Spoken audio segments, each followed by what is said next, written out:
E aí, pessoal, vamos fazer mais um videozinho aqui e dessa vez eu quero falar sobre vitamina D.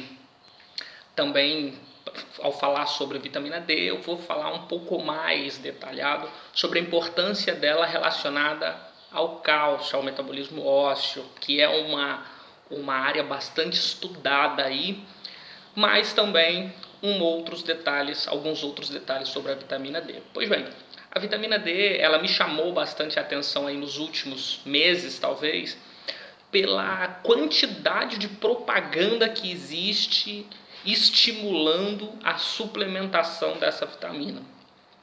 Isso me chamou a atenção por dois motivos. Primeiro, porque eu sou bastante contra as suplementações de forma indiscriminada. Sou a favor da suplementação recomendada pelo médico, que o médico avalia e fala, precisa de suplementar isso. Sou super a favor, mas não essa campanha de vamos suplementar. Hoje a gente vê a galera suplementando tudo, suplementa proteína, lípido, ômega, e tudo virou suplemento, né? E eu sou bastante contra esse tipo de suplementação de forma indiscriminada, né? Sem um controle médico. Isso por um lado. E por outro lado, uma campanha de suplementação de vitamina D me chamou muito a atenção, porque a vitamina D é uma vitamina que a nossa pele produz e a gente não precisa fazer esforço nenhum para isso acontecer. Basta pegar o sol. E quando eu paro e analiso assim, a vitamina D é uma vitamina da família lipídica, lipossolúvel, que a nossa glândula sebácea se estimula pelos raios solares e produz.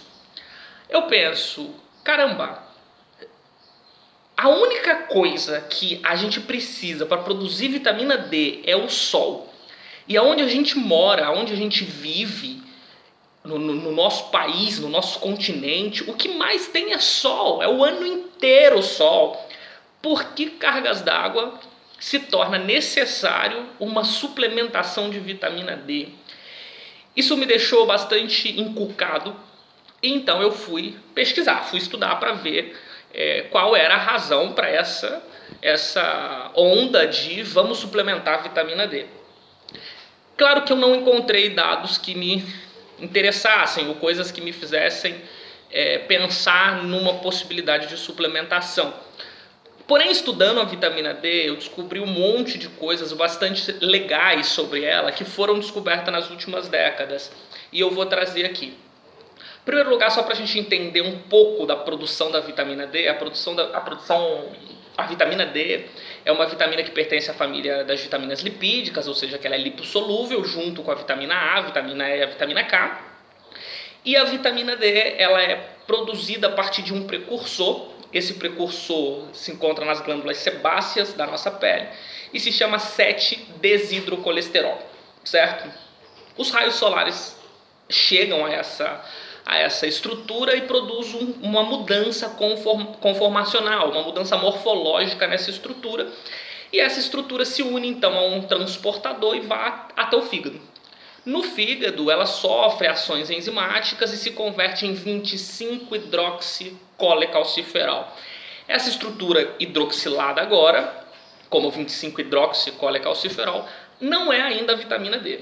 Ela precisa passar pelos túbulos renais. Então ela vai pela corrente sanguínea até o glomérulo renal, é filtrado e quando chega nos túbulos renais é reabsorvido.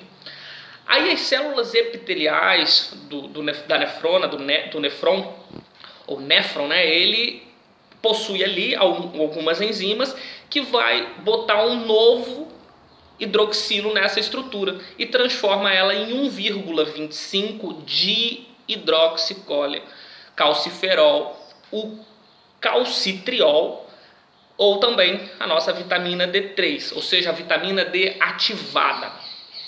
Essa vitamina D vai se distribuir pelo corpo e cumprir o seu papel. Até alguns anos atrás, algumas décadas atrás, o principal protagonismo da vitamina D era associado ao metabolismo ósseo, era associada a uma função osteoprotetora, certo? Mas com o passar desses anos aí, eu estava lendo aqui algumas revistas médicas, alguns artigos e tal, foi identificado vários novos receptores de vitamina D em diversas partes do nosso corpo. E eu selecionei 3 ou 4 que me chamaram bastante atenção porque tem relevância para o vídeo. Por exemplo, identificaram receptores de vitamina D nas células do coração, nos cardiomiocitos, certo? Também identificaram receptores de vitamina D na parede vascular a nível da capa muscular, ou seja, na musculatura lisa dos vasos sanguíneos. Esses receptores identificados aí, nessa região, ele cumpriria um papel, ele teria uma função de controlar a pressão arterial. Ou seja, que ele teria uma atuação cardioprotetora, certo? Fazendo com que a hipertensão fosse evitada, já que essa vitamina D manteria os níveis de pressão arterial dentro da normalidade, ok? Por outro lado, identificaram também receptores de vitamina D nas células beta, nas ilhotas de Langerhans, lá no pâncreas. E, ao estudar, perceberam que o estímulo da vitamina D nesses receptores estimulava a produção de insulina. E a insulina, como a gente sabe, ela é hipoglicemiante. Portanto, a ação da vitamina D sobre as células betas das ilhotas de Langerhans teria um papel de normalizador da glicemia, prevenindo dessa forma a aparição de diabetes mellitus tipo 2. Outra coisa interessante foram as descobertas, que algumas delas já existiam antes, mas que foram confirmadas ao longo das últimas décadas, que foi o papel da vitamina D como protetor no desenvolvimento de cânceres, como câncer de mama, de próstata e de cólon, certo? Além dessas funções que eu citei da vitamina D, a gente tem o protagonismo da vitamina D no metabolismo ósseo como uma vitamina osteoprotetora. Pois bem, aqui entra a primeira pergunta e a primeira dúvida. Se a vitamina D protege da hipertensão, protege da diabetes tipo 2, protege do câncer de próstata, de mama e de cólon e de osteoporose, por que essas doenças são tão prevalentes na nossa sociedade? Isso me fez ir buscar algumas curvas epidemiológicas, alguns dados epidemiológicos. E o que eu descobri foi que, nos últimos anos, a incidência, principalmente de osteoporose, aumentou marcadamente na nossa sociedade, por um lado. Por outro lado, as doenças que mais matam a nossa sociedade são doenças do tipo crônica e em destaque estão a hipertensão arterial e as suas consequências, cardiovasculares, diabetes mellitus tipo 2 e os cânceres mais prevalentes e que mais matam são justamente o de mama nas mulheres e o de próstata no homem, e o de cólon aparece também na lista. Agora, se a vitamina D protege contra isso e para a gente ter vitamina D basta pegar o sol, o que está acontecendo? Se a nossa própria pele produz vitamina D, por que essas doenças existem? Por que essas doenças, os níveis, as incidências dessas doenças estão tão elevadas? Poderia até existir, mas não tão alto, não como as mais prevalentes na sociedade, certo? Olhando novamente os quadros epidemiológicos, eu vi um estudo que diz que uma grande parte da população, não lembro o número exato agora, da população mundial, sofre de deficiência de vitamina D. O que não me surpreende muito, já que essa pesquisa, esse estudo também não trouxe os dados de em quais regiões do planeta foram feitos, só diz a população mundial. Quando se analisa a população mundial, tem muitas partes do planeta que não tem sol o ano inteiro, que a maior parte do ano não tem sol, ou outros extremos, onde, por exemplo, o sul da Argentina, que tem sol, só que é frio, que só peste, e o pessoal anda totalmente coberto o ano inteiro. Então, os raios solares não chegam na glândula sebácea, não produz vitamina B, então faz todo sentido ter deficiência de vitamina D. E aí eu concordo plenamente que nessa sociedade, nessas comunidades, se devem suplementar a vitamina D porque existe uma carência ambiental. Pois bem, porém, quando eu peguei o estudo brasileiro, o estudo epidemiológico da população brasileira, eu descobri, achei nessa pesquisa, que 30% da população estudada, a população que foi analisada, né, da amostra de análises, 30% sofriam de deficiência de vitamina D. Aí eu fiquei mais surpreso. Falei, gente, como é que 30% é coisa pra caramba? 30% da população sofrer de deficiência de vitamina D é uma coisa que não dá para você aceitar, não é concebível, já que no Brasil nós temos o fator ambiente chamado sol, que desencadeia a formação de vitamina D. Então não fazia sentido na minha cabeça existir esse grau de deficiência de vitamina D. Só que esse grau de deficiência de vitamina D, essa incidência de 30% da população, justifica a frequência das doenças crônicas, já que essas doenças crônicas, como a hipertensão, a diabetes, os 3 tipos de câncer que eu mencionei, e a parte, jogando junto com o pacote, a osteoporose, são doenças que poderiam ser prevenidas ou protegidas pela vitamina D. Como existe uma carência dessa vitamina, consequentemente essas doenças vão estar em alta mesmo, justifica. Só que não existe justificativa na literatura de o porquê existe uma deficiência de vitamina D. Por que a população está sofrendo deficiência de vitamina D? E isso foi o que eu me perguntei. Busquei em vários lugares e não encontrei. O que eu encontrei foi uma coisa dentro da minha cabeça que me fez analisar de outra perspectiva, que me fez olhar a população desde outro lugar. Porque quando você pega os livros, a literatura, seja essa literatura médica tradicional, ou seja, literatura de nutrição, de endocrinologia, essas literaturas tradicionais, quando você para analisar elas têm uma visão puramente biologista. É muito biológico, é muito biocentrista. E você não consegue fugir disso, sabe? Você fica aqui com os olhos tampados, analisando só o biológico. E dentro do biológico, o ser humano tá bom, tá normal. Ou seja, o campo biológico do ser humano está funcionando. Ou seja, o sol estimula a glândula produz o 7 produz o 25 produz a vitamina D ativa. Esse eixo aí está perfeito, biologicamente falando. Mas o que mudou foi o comportamento humano. E a literatura tradicional não fala do outro aspecto da humanidade. Ela fala do biológico estrito. E a gente não pode, nós não podemos nos limitar a olhar o ser humano como uma unidade puramente biológica. Nós somos seres biopsicossocial. Nós estamos estruturados por 3 elementos e ainda aí estamos atravessados pela cultura. Então, o ser humano é muito mais complexo do que só o biológico. Então eu fui analisar o social. Falei, vamos ver o que mudou aí dentro do comportamento humano no entorno social desse. Quando a gente avalia o que mudou no entorno social, a gente vê que nos últimos anos o que mudou foi a rotina das pessoas. As pessoas não possuem mais tempo livre. As pessoas cada dia que passa, transforma 24 horas em 32 para poder fazer mais e mais coisas. E não estão tendo tempo para se expor ao sol, certo?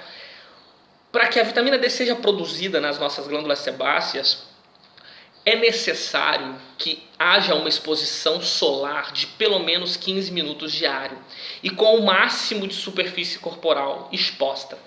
Ninguém tem mais tempo para fazer isso. Não dá, a correria do dia a dia. Tem gente que sai de casa antes do sol nascer e só volta para casa depois que já anoiteceu. Tem gente que sai de casa no escuro, se mete dentro do ambiente de trabalho, e quando sai do ambiente de trabalho está escuro de novo, nem vê a luz do dia praticamente. Porque é assim. Esse é o modelo sociocultural que predomina na atualidade. E isso faz com que as pessoas não tenham tempo de pegar sol e produzir vitamina D. Outras pessoas até estão na rua aí no dia a dia, fazendo os seus trabalhos diários em lojas, em call centers ou motorista de táxi, de ônibus, que estão aí pegando um solzinho de vez em quando, mas o tempo de exposição solar não é suficiente. E ainda que o tempo seja de 15, 20 minutos de exposição solar, a superfície corporal não é total. Não é uma superfície que permita a formação de vitamina D de forma adequada. Então, quando eu analiso isso, quando eu vejo a parte disso tem um outro fator. Tem uma galera aí, um pessoal aí que consegue pegar sol, que sai para correr todos os dias, ou agora que aí o pessoal está de férias, estão lá na praia, estão na piscininha, estão no clube. Tem pessoas que conseguem pegar sol, só tem um detalhe, passa o filtro solar. Manda aquela pasta de filtro solar no corpo inteiro e o filtro solar impede a chegada dos raios de longitudes B até as glândulas sebáceas e não ativa, não produz vitamina D. Passar filtro solar é essencial, tem que passar filtro solar sim. Se você for fritar no sol, tem que passar filtro solar. Mas 15 minutinhos pelo menos, você tem que ficar sem filtro solar. Porque o filtro solar protege contra o câncer de pele, por exemplo, mas também impede a formação da vitamina D a nível de pele, certo? Quando eu analiso isso, desde essa ótica de comportamento humano, de mudança de comportamento social, eu entendo que mesmo vivendo aonde nós vivemos, a suplementação de vitamina D termina sendo necessária, termina sendo algo que nós precisamos. Infelizmente, a rotina diária acaba fazendo com que nós entramos em uma deficiência de vitamina D. O que eu estou dizendo aqui não é sai correndo, vai lá e compra vitamina D e suplementa. O que eu estou dizendo aqui é que todo mundo precisa passar por um profissional médico, um nutricionista, um médico endocrinologista, um médico nutrólogo, para fazer uma análise geral e ver se você está de fato precisando de vitamina D ou não, certo? Pois bem, isso é o aspecto de generalidade sobre a vitamina D, sobre o protagonismo e importância dela no nosso dia a dia. Cardioprotetora, proteção contra diabetes mellitus, osteoformadora e osteoprotetora, protege contra uma diversidade de câncer e a parte tem uma lista enorme de outras funções da vitamina D que foram descobertas aí nas últimas décadas. Para dar continuidade aqui no vídeo, eu vou falar sobre o cálcio, sobre a importância da vitamina D associada ao cálcio na formação do osso, certo? Para isso, eu vou mencionar o consumo de leite como a principal fonte de cálcio que nós temos de forma acessível, certo? O leite é um alimento rico, completo e barato. Todo mundo pode comprar um litrinho de leite, o litro de leite dura 2, 3 dias. Certo? Se a gente partir do princípio que se precisa consumir aproximadamente 2 copos de leite por dia, por causa do cálcio, 2 copos aproximadamente, que dá 400 ml, então o leite aí dá para 3 dias, certo? 2 dias e meio, mais ou menos. Então, bem, quando a gente analisa o leite, não dá para ser simplista e analisar simplesmente o cálcio do leite. Certo? Tem que analisar o leite como alimento, como todo. Houve aí alguns anos atrás, não sei nem se chega a ser anos atrás, mas algum tempo atrás, houve uma crítica muito forte sobre o consumo de leite por algumas linhas de pensamento, onde bateram muito no consumo de leite, porque os índices de osteoporose estavam altíssimos na sociedade, o que significava que o cálcio que o leite traz não serve, que o cálcio do leite não cumpre função osteoprotetora e que não vale a pena tomar leite. Aqui eu abro um parênteses para dizer que esse tipo de afirmação é uma desinformação, e gerou uma desinformação enorme, gerou um rebu na cabeça das pessoas, principalmente nas sociedades pobres, mais carentes, certo? que são pessoas que não têm acesso a outras fontes de cálcio e de nutrientes, porque eu insisto, o leite não é só cálcio. O leite é um alimento completo, rico em proteínas, carboidratos, lípidos e todos os outros micronutrientes que o nosso corpo precisa. E por ser de origem animal, a proteína do leite é rica nos aminoácidos essenciais, que o nosso corpo não produz e precisa de consumo externo. Pois bem, o cálcio do leite, para a gente falar da vitamina D, ele não vai ter função de forma isolada. Mas não é só o cálcio do leite, não. O cálcio dos crustáceos lá, do camarão, da lagosta ou do brócolis, o cálcio de qualquer alimento, de qualquer origem, individualmente, sozinho, ele não vai ter função osteoprotetora mesmo. Porque a absorção e distribuição e fixação desse íon é dependente de vitamina D. O problema do aumento da osteoporose na comunidade são dois. Primeiro, em 1940, a expectativa de vida da população era de 45 anos. 45 anos de idade, você não tem tempo para ter osteoporose. Você morre antes de ter. De 1940 a 2008, a expectativa de vida aumentou quase 30 anos. Passou de 45 para 72 anos. Aumentou 27,2 anos a expectativa de vida. Ou seja, agora tem tempo para ter doenças de velho, doenças crônicas. Tem tempo de ter osteoporose. Então a primeira justificativa pela qual o índice de osteoporose aumentou na população é porque aumentou também a expectativa de vida. Antigamente se morria antes de ter osteoporose, porque não dava tempo. Agora se tem tempo para ter osteoporose. Então os níveis vão aumentar mesmo. Essa é a primeira razão. E a segunda razão, e a mais importante, é a deficiência de vitamina D. Porque a vitamina D, uma vez ativada lá nos túbulos renais, ela vai se distribuir para o organismo e cumprir o papel dela lá nas estruturas que eu mencionei, como lá no coração, vasos sanguíneos, pâncreas e etc. Mas ela também vai atuar na parede intestinal, na mucosa intestinal, gerando uma expressão rápida de condutos, de transportadores de cálcio. Quando a vitamina D estimula a mucosa intestinal, se abrem passagens para que o cálcio entre para dentro do enterocito. Isso por um lado. Por outro lado, a vitamina D estimula a nível genômico os enterocitos para que ele produza uma proteína chamada calbidina. E a calbidina é um transportador e fixador de cálcio. O que significa que sem vitamina D, os canais de cálcio são limitados, são baixos. Então a absorção de cálcio é mínima.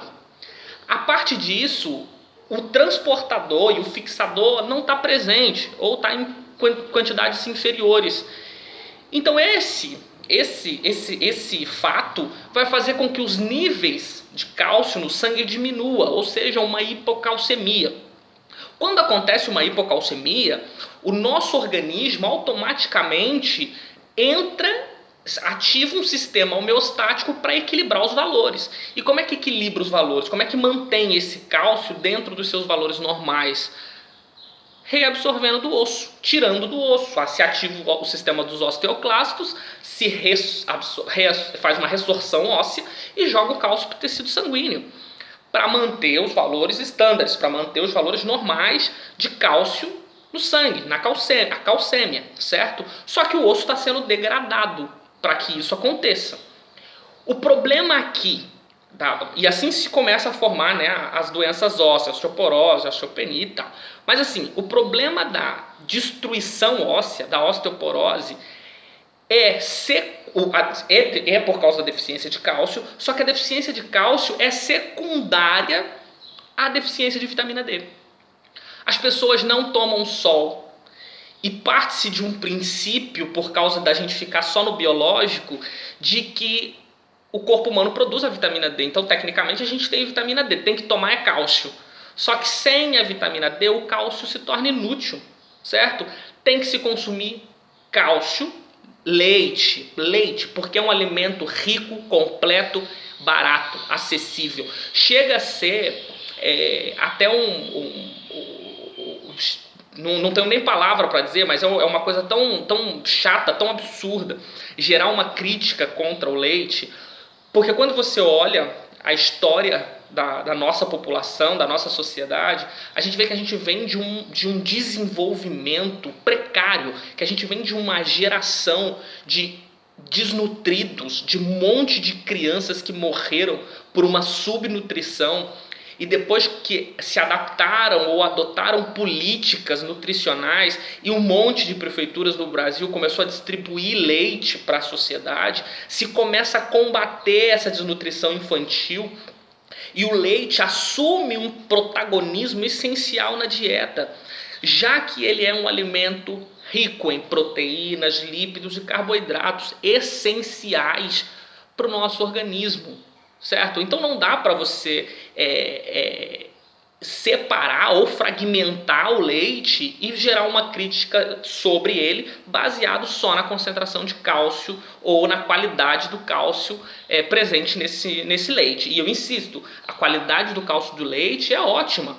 O que falta é o fator que faz com que ele tenha função, ou seja, a vitamina D, certo?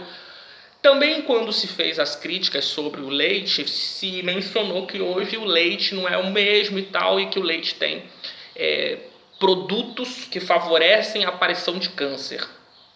Se a gente for olhar nessa ótica aí, nessa perspectiva, a gente não consome mais nada. Tudo que a gente consome hoje tem aditivos, tem produtos que podem gerar câncer, inclusive o ar que a gente respira. Está totalmente contaminado esse trem. É monóxido, dióxido, peróxido, tem tudo no nosso ar, correto? O que a gente tem que fazer é aquela velha comparação do risco-benefício. Tem mais riscos consumir ou mais benefícios? E é lógico que quando se fala de alimento, principalmente quando se fala de leite, os benefícios são muito maiores do que os riscos. O risco real é mínimo em comparação ao benefício real que esse alimento traz, certo? Para fechar, por outro lado, é muito importante o consumo do leite nos dois extremos da vida, ou seja, no período de vulnerabilidade.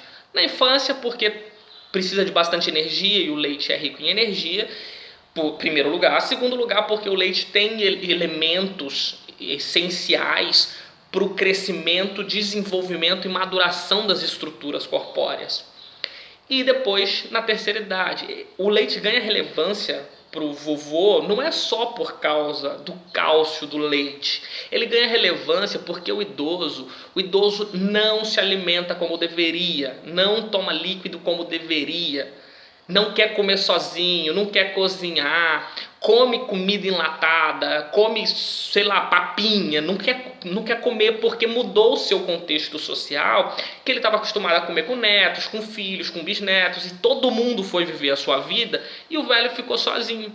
E aí bate aquela depresinha e ele não quer cozinhar mais. Então vai ali, come um pão com mortadela, sabe, toma um cafezinho e não se alimenta. Então deixa o velhinho tomar 4 copos de leite dele por dia. A relevância do leite aqui não é o cálcio exclusivamente. A relevância do leite aqui é a qualidade nutricional que ele tem para manter a funcionalidade normal, perfeita, adequada do ser humano, principalmente nos extremos da vida. Nunca devemos esquecer que o ser humano é uma entidade formada por biológico, psicológico, sociológico e atravessado pela cultura. Sempre devemos respeitar os campos sociológico, psicológico e cultural dessa estrutura. Jamais fragmentar. Quando a gente fragmenta e olha só o biológico, as possibilidades de cometer erros são muito maiores. Gente, se vocês assistiram até aqui, dá um likezinho gostoso aí. Se não está inscrito, se inscreve. Até a próxima.